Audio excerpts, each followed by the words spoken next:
김혜정 차장님의 인텔 데이터 센터 앤 AI 발표가 있겠습니다.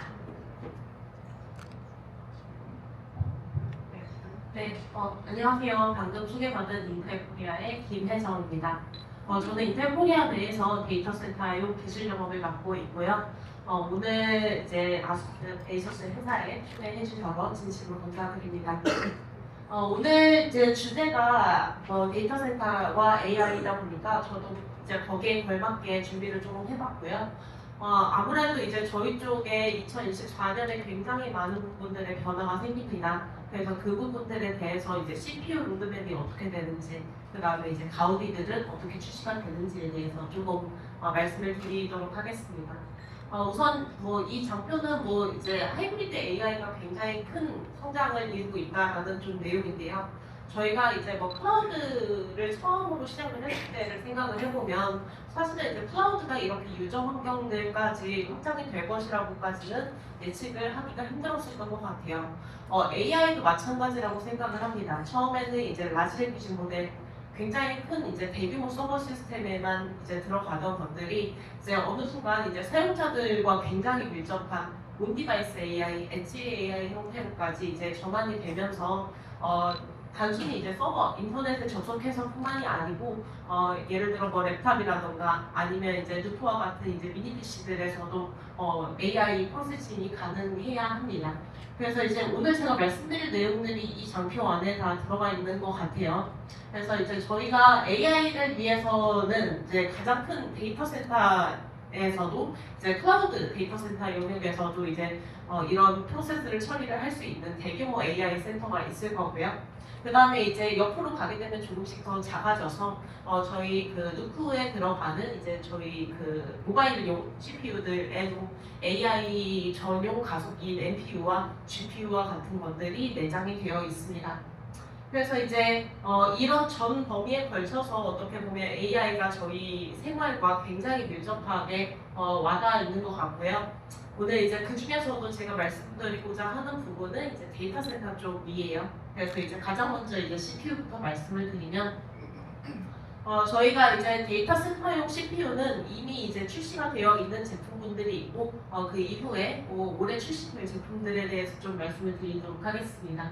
5세대 인텔 제온 프로세서이고요. 앞에 보시면 이제 왼쪽이 4세대 사파이어 래피드, 그다음에 이제 오른쪽이 5세대 에메랄드 래피드가 제 기준으로 돼요. 네, 그래서 제온 CPU를 보시면 이제 4세대와 5세대는 동일하게 이글 스프링 플랫폼 안에 들어있기 때문에 핀투핀으로 호환을 해서 사용하실 수가 있었고요. 플랫폼이 호환된다는 장점이 있는데 안에 보시면 이제 CPU 내부의 아키텍처가 굉장히 크게 차이가 나는 것을 보실 수가 있습니다. 이런 아키텍처적인 변화를 통해서 저희가 이제 그 동일한 플랫폼을 CPU를 사용을 할 수가 있다고 하더라도 메모리 속도를 이제 4800에서 5600까지 진화를 하게 된다든가 아니면 이제 라스트 레벨 PC 같은 경우에는 사파이어 래피드에서는 이제 최대 크기가 105메가였거든요. 근데 이제 에메랄드 래피드로 넘어오게 되면서 420메가까지 진화를 하게 된다던가 이런 굉장히 큰 성능의 향상이 있었습니다. 사실 이제 AI를 지원을 하기 위해서는 저희가 코어도 굉장히 좀 많았으면 하고요.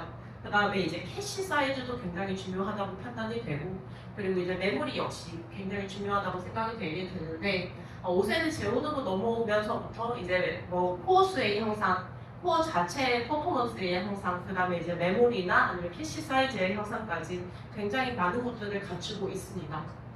그래서 사실 이제 저희가 에메랄드 래피드라고 하면은 AI 관련해서도 굉장히 많이 얘기가 되고 있는데요. AI는 단순히 이제 저희가 일반적으로 얘기를 하는 GPU와 같은 것들을 붙여서만 사용을 하는 것이 아니라 CPU 자체에서도 이렇게 돌릴 수가 있습니다. 왼쪽 하단에 보시는 이제 내용들이 이제 저희가 제온 5세대 기반으로 돌렸던 그런 이제 첨부 서비스인데 어떻게 보면 이런 것들이 이제 라지 랭귀지 모델이죠. 그래서 이제 5세대 제온 프로세서에서는 저희가 일반적으로 시장에서 라지 랭귀지 모델이라든가 아니면 생산형 AI를 같은 것들을 요구를 하는데 인텔 기준으로는 약 100ms를 낮은 유선으로 보고 있습니다. 그래서 그 아래로 내려갈수록 이제 이런 생성형 AI 기반 제품들에 사용을 하기에 적합한 제품이라고 얘기를 드릴 수가 있을 것 같은데, GPT-J나 아니면 라바토아데어 같은 경우에서 보시는 바와 같이 시장의 요구사항 대비해서 굉장히 좋은 퍼포먼스를 내고 있는 것을 보실 수가 있습니다. 그래서 이제 에메랄드 래피드가 이렇게 될 수 있었던 거는 이제 코어스의 향상, 내장 가속기들의 향상이 있었는데 에메랄드 래피드부터는 이제 인텔의 AMX라는 것들이 들어오게 됩니다. AMX는 저희가 어드밴스드 매트릭스 익스텐션이라고 해서 AI의 기본이 되는 행렬 단위의 연산을 조금 더 잘 할 수 있도록 도와주는 그런 가속기들이기 때문에 이런 것들이 지원이 된다라고 이제 보시면 좋을 것 같고요. 그 다음으로 말씀드릴 제품은 이제 제온6가 될 것 같아요. 저희가 이제 컴퓨텍스에서 패키싱을 회장님께서 저희 제온6를 런칭을 해주셨고요. 앞에 보이시는 제품이 이제 스케일러블 프로세서, 그 다음에 이제 옆에 보이시는 커다란 제품이 AP가 되겠습니다. 그래서 이제 보시는 것과 같이 SP랑 AP는 플랫폼을 다르게 사용을 해야 합니다. 같은 버치 스트림 플랫폼 안에 들어있다고 하더라도 SP는 SP 라인업끼리 플랫폼을 호환해서 사용하실 수가 있고요. AP는 AP 라인업들끼리 플랫폼을 호환해서 사용하실 수가 있다라고 이제 생각을 하시면 됩니다. 앞서서 이제 앞선 세션에서 저희 인텔 제온6 프로세서에 대해서 간략하게 조금 말씀을 주셨는데 여기에 대해서 조금 더 자세하게 들어가 보면 저희가 이제 데스크탑 라인업에는 아시다시피 P코어 몇 개, E코어 몇 개가 한 개의 CPU 안에 내장이 되어 있는 형태로 출시가 되고 있습니다. 근데 이제 데이터 센터는 사실은 이제 에피시언시 코어를 서버랑 굳이 같이 연결하지 않아도 코어의 개수도 충분히 많고요. 그 다음에 이제 코어의 한계나 퍼포먼스가 굉장히 중요한 그런 이제 데이터 센터 제품군이 있기 때문에 저희가 기존의 사파이어 래피드나 에메랄드 래피드 이전 세대의 제품들에서는 사실은 이제 P코어 프로세서를 탑재를 하고 있었고요. 이 코어 같은 경우에는 이제 아톰과 같은 그런 이제 BGA 타입의 제품들에 조금 적용이 되었었는데 아무래도 이제 시장이 조금 더 확장이 되고 대규모 코어가 필요를 하게 되면서 코어 집적도를 굉장히 많이 올려서 코어의 개수 또한 늘린 이 코어 프로세서 라인업도 별도로 이제 출시를 하게 되었습니다. 그래서 이제 저희가 앞으로는 이제 네이밍을 올해 출시되는 제품들에 대해서는 인텔 제온6라고 얘기를 하고요. 위에 보이시는 것과 같이 제온6의 6700, 6900 플랫폼 이렇게 좀 구분이 되어 있습니다. 6700 시리즈는 이제 스케일러블 프로세서 라인업이 되겠고요. 그 다음에 이제 6900 시리즈는 숫자가 두 자라서 AP 시리즈로 보시면 되고요. 그 다음에 이제 P코어, E코어 이렇게 분류가 됐는데 P코어를 쓰는 시스템이냐, E코어를 쓰는 시스템이냐에 따라서 6702, 6700P, 6902, 6900P 이런 식으로 조금 네이밍이 달라지게 됩니다. 그래서 아마 처음에 적응하시는 데는 조금 어려움이 있을 수가 있는데 적응이 되고 나시면 조금 더 직관적으로 보기가 편한 그런 이제 스큐들에 대한 테이블이 되겠습니다. 그리고 이제 제온6로 넘어오게 되면서 굉장히 많은 부분들이 바뀌었습니다. 우선 이제 앞에서 보셨던 사파이어 래피드나 에메랄드 래피드와는 조금 다른 형태의 인터널 아키텍처를 가지고 있고요. 이런 아키텍처들의 변화로 인해서 저희가 이제 P4 시리즈 같은 경우에는 CPU 한 개가 맥스로 이제 AP 프로세서는 126개 코어 카운트, 그다음에 저희 E코어 기반의 프로세서 같은 경우에는 AP의 경우에 288개까지 코어를 가지고 갈 수가 있고요. 그리고 이제 DDR5가 같은 경우에도 이제 기존에 5600까지 지원을 하다가 6400까지 확장을 해서 지원을 할 수가 있는 그런 시스템이 되겠습니다. 그리고 이제 무엇보다 중요하게 변화된 점은 앞에서 잠깐 설명을 주셨는데 MCRDIM을 지원을 함으로써 저희가 이제 맥시멈 8000, 8800 그 뒤에 나올 제품들에 대해서는 12600, 17600 이렇게까지도 올라가게 되거든요. 그래서 이제 새로운 메모리 시스템 또한 적용이 되게 되고요. 그리고 이제 저희 사파이어 래피드, 에메랄드 래피드는 사실 이제 CXL이 1.1 버전까지만 지원이 됐었는데 이런 인텔 제온6에서는 CXL이 2.0 버전, 그 뒤에 나올 차후에 나올 플랫폼에서는 이제 CXL 3.0까지도 확장해서 지원을 할 예정에 있습니다. 그래서 이제 제온6의 6700, 6900에 대해서 조금 더 말씀을 드리면 6700 시리즈에서 이제 위에 보이시는 제품군이 144코어를 가지고 있는 에피션시 코어 제품들이 되겠고요. 아래 보시는 제품이 이제 P코어 기반의 86코어를 가진 제품들이 되겠죠. 6700 시리즈이기 때문에 SP 라인업이라고 보시면 되고요. 저희가 이제 기존에 사용을 하셨던 사파이어 래피드, 에메랄드 래피드 같은 경우에는 P코어를 사용을 했었습니다. 그래서 이제 사실 어떻게 보면 P코어를 가진 스케일러블 프로세서 제품들은 거의 이제 1년에 한 가지씩 출시가 되고 있다라고 이제 보시면 돼요. 그래서 이제 그러니까 그레나인 래피드 SP와 같은 경우에도 마찬가지로 그 시기 정도에 출시할 것으로 이제 보시면 될 것 같고요. 그리고 이제 여기에 보시면 이제 좀 혼재가 돼서 표기가 되어 있는데 예를 들어 이제 이코어 같은 경우에는 원소켓, 투소켓만 지원을 하고 있습니다. 원소켓, 투소켓으로도 스케일러블 프로세서를 썼을 때도 두 개 CPU를 썼을 때 288개의 코어까지 지원을 할 수가 있는 제품이고요. 그리고 아래로 내려오시게 되면은 이제 AP 제품과 같은 경우에는 2코어 288개, P코어 128개까지 지원을 하는 제품으로 설계가 될 예정이라고 보시면 됩니다. 그리고 아까 전에 잠깐 이제 저희 PCI 익스프레스 레인수에 대해서 말씀을 주셨는데 그래서 이제 인텔이 어떤 방법을 보완을 했냐라고 하면은 저희가 사실은 이제 초소켓 기반의 서버 시스템들도 많이 제품이 출시가 되지만 원소켓 기반의 서버 시스템 제품들도 출시가 되게 됩니다. 이 원소켓 기반의 제품들의 경우에는 사실은 이제 PCI 익스프레스 레인수를 확장해서 사용을 하는데 조금 한계가 있었는데요. 저희가 이제 그 그레나인 래피드 SP에서는 아고네스라고 써져 있는 리치 원소켓을 출시를 할 예정이고요. 이 리치 원소켓 제품군의 경우에는 이제 기존의 투소켓 기반의 CPU들을 서로 연결해줬던 UPI 인터페이스들을 PCI 익스프레스로 활용을 함으로써 최대 이제 136레인까지 PCI 5.0을 사용을 하실 수가 있게 됩니다. 그래서 이제 확장성이 굉장히 좋아지는 제품들이 이제 제온6라고 봐주시면 좋을 것 같습니다. 그래서 이제 제온6 같은 경우에는 6702 저희 에피션시 코어 제품군이 가장 먼저 출시가 되었고요. 그 다음에 나온 제품군이 이제 6900P 제품군이 되겠고, 그리고 거기에 이어서 6902라던가 6500P, 6700P, 그리고 이제 기존의 제온 2라는 이름으로 출시가 됐었던 제품들도 6300P라는 이름으로 네이밍을 바꿔서 출시를 할 예정에 있으니까 조금 많이 기다려주시면 감사하겠습니다. 그리고 이제 마지막으로 말씀드리고자 하는 부분은 인텔 가우디가 되겠는데요. 앞에서 이제 가우디 서버의 종류와 그런 이제 호환성과 같은 부분들에 대해서 굉장히 많이 말씀을 해주셨습니다. 정말 감사드리고요. 저희 이제 인텔의 가우디는 악셀러레이터 제품에 속합니다. 저희가 이제 그 인텔에는 CPU만 있나요? GPU는 없는가요? 라고 이제 물어보셨을 때 인텔도 이제 익스터널 그래픽 카드들을 가지고 있고요. 그래픽 카드 같은 경우에는 이제 데이터 센터용으로서는 이제 비주얼 AI 관련된 제품군인 이제 플렉스 시리즈.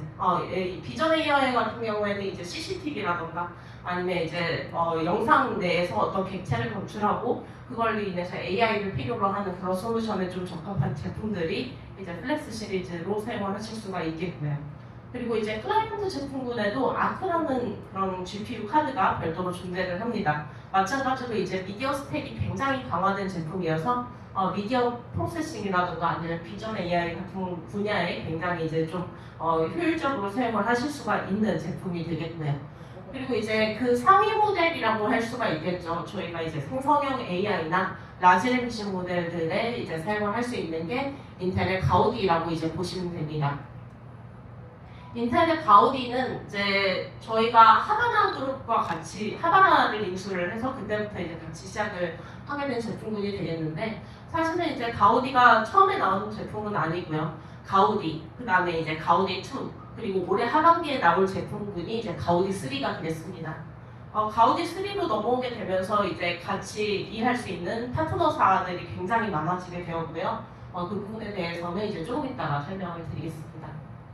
가우디 2 대비해서 가우디 3는 이제 사실은 이제 가우디는 생성형 AI나 라지 랭귀지 모델과 같은 이제 특정 워크로드에 적합한 제품이라서 그래서 이제 AI 컴퓨팅 관련했을 때 플로팅 포인트 대비 이제 비플로 시스템을 진행했을 때 이제 기존 가우디 2 대비해서 2배, 4배까지의 성능 향상이 있었던 제품이고요. 그리고 이제 기존의 가우디 2 같은 경우에는 이더넷 100기가빗 이더넷까지 지원을 했었거든요. 근데 이제 가우디 3로 넘어오게 되면서 200기가빗 이더넷까지 지원을 하는 제품이 되겠습니다. 우선 가장 먼저 출시가 되는 형태는 이 앞에 보이시는 것과 같이 OAM 모듈 타입으로 출시가 될 예정이에요. 이 OAM 모듈은 단독적으로 사용을 하실 수는 없고요. 8개씩 이렇게 유니버셜 베이스 보드라는 그런 보드 형태로 결합이 돼서 서버에 장착이 돼서 사용이 되게 됩니다. 이 가우디 3 같은 경우에는 사실은 이제 기존 대비해서 하이밴드위스 메모리라든가 아니면 이제 프로세싱 할 수 있는 처리 능력이 굉장히 크게 향상이 되었습니다. 저희가 타사 제품과 비교를 했을 때는 트레이닝이라든가 인퍼런싱 분야에도 봤을 때 HBIC 대비해서 약 50%의 성능 향상이 있는 것으로 보고 있고요. 그리고 이제 사실은 인텔이 가장 추구하는 바는 오픈 생태계인 것 같아요. 그래서 이제 인텔은 오픈형 AI 서비스, 오픈형 기반의 SDK라든가 아니면 이제 오픈 솔루션들을 굉장히 많이 이끌고 활용을 하려고 하는 그런 회사고요. 그렇기 때문에 이제 인피니밴드보다는 이더넷을 활용을 해서 200기가빗 이더넷을 OAM 모듈 하나당 24개까지 사용을 할 수 있도록 하고 있습니다. 가우디 3는 우선 이제 인텔 입장에서는 3가지 타입으로 출시를 할 예정이에요. 그래서 이제 가장 위에 있는 OAM 모듈 타입이 먼저 출시가 될 예정이고요. 유니버셜 베이스보드와 그 아래에 있는 PCI 카드 타입도 출시를 할 예정에 있습니다. 근데 이제 좀 그 OAM 모듈이 기존의 가우디 2가 이제 OAM 모듈로 출시가 됐었거든요. 그렇기 때문에 이제 OAM 모듈이 조금 더 시기가 빠르다라고 이제 봐주시면 될 것 같고요. PCI 익스프레스는 아직은 조금 더 기다려 주시면 감사하겠습니다. 그래서 이제 저희 가우디 3 같은 경우에는 옆에 이제 보이시는 작은 네모칸 이런 애들인데 하이밴드위스 메모리가 되겠는데요. 이 하이밴드위스 메모리를 이제 HBM2E로 해서 128기가까지 모듈 하나당 지원을 하고 있고요. 그 다음에 이 가우디 자체 가속기에서는 이제 플로팅 포인트 기준으로 1835 T플러스까지 지원을 할 수가 있습니다. 마찬가지로 이제 아까 잠깐 설명을 드렸지만 200기가빗 이더넷을 24개 포트에 이 모듈 하나에 24개의 포트를 지원을 하실 수가 있어요. 그래서 이제 이거를 8개 장착한 후에 유니버셜 베이스보드로 가게 되면 테라플럭스가 아닌 펜타플럭스 단위로 이제 넘어가게 되고요. 하이밴드위스 메모리도 이제 1TB 이상의 메모리를 가지고 가게 되고 이더넷 포트와 같은 경우에는 8개의 OAM 모듈이 붙어 있는 형태이기 때문에 192개의 포트까지 이제 확장해서 사용을 하실 수가 있는 굉장히 이제 스케일아웃에 적합한 제품군이라고 봐주시면 되겠습니다. 그래서 이제 저희의 런칭 파트너들인데요. 저희가 이제 사실 로고가 조금 흐리게 나왔는데 이런 런칭 파트너들까지 같이 함께 하고 있습니다. 저희가 이제 기존에는 특정한 벤더들만 이제 지원을 했었는데 가우디 3 같은 경우에는 굉장히 이제 좀 다양한 파트너들과 함께 지원을 할 예정에 있고요. 그리고 이제 마찬가지로 저희가 인텔의 악셀러레이터는 이제 예를 들어 어디까지 가우디에서 끝나나요? 가우디라는 가우디 4가 나오나요? 이런 질문들을 조금 많이 받는데 사실은 이제 가우디는 1, 2, 3까지 나올 예정이고요. 그 뒤에 원래는 로드맵이 이제 살몬쇼어라는 제품으로 조금 더 AI라던가 라지 랭귀지 모델, 생성형 제품들의 특화가 되어 있는 모델로 넥스트젠 악셀러레이터를 계획을 하고 있습니다. 네, 그래서 이제 오늘 제가 말씀드리고자 했던 부분을 조금 빠른 시간 내에 말씀을 드리느냐고 사실 이제 퍼포먼스라던가 아니면 이제 좀 상세한 내용들에 대해서는 다루지 못했어요. 근데 이제 궁금하신 자료들이나 필요하신 내용들이 있으시면 말씀 주시면 언제든지 전달을 드릴 수 있도록 하겠습니다. 네, 퍼포먼스 자료들은 인텔 홈페이지에서도 같이 확인을 하실 수 있으니까 함께 참고 부탁드리겠습니다. 감사합니다.